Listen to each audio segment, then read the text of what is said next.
মতো করতে। তাই তো প্রতিদিনকার ওদের ছোট ছোট আবদারগুলো পূরণ করতে হয়। ওদের মুখে হাসি দেখলেই সব কষ্ট দূর হয়ে যায়। আজ বিকেলের নাস্তাটা ছিল অনেক সাধারণ, কিন্তু তাতে মায়া আর তৃপ্তি ছিল অনেক।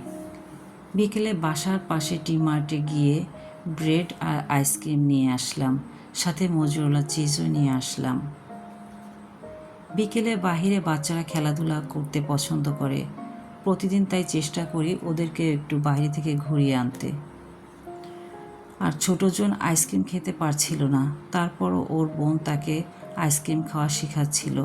আর এভাবে কোনাকানায় শুধু আলমারির চিপায় যে হাত দেয়, কখন যে ও হাতে ব্যথা পায় কে জানে।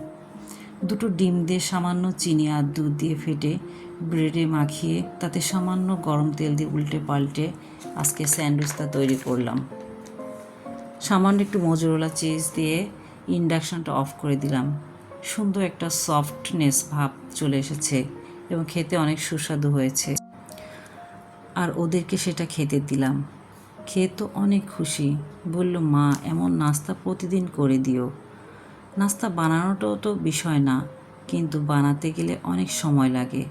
ওরা যখন বলে, মা বাহিরের নাস্তা থেকে তোমার নাস্তা অনেক স্বাদ, তখন আমার অনেক ভালো লাগে। যাই হোক, প্রথমে মেয়েকে খেতে দিলাম, তারপর ওর ভাই আসলো, তাকে খেতে দিলাম। ওরা দুজন খেয়ে মহা খুশি, আর ওদের আনন্দ দেখেও আমার অনেক ভালো লাগলো। যাই হোক, গল্পে গল্পে অনেক কথাই বলে ফেললাম। আপনারা সবাই ভালো থাকবেন এবং সুস্থ থাকবেন।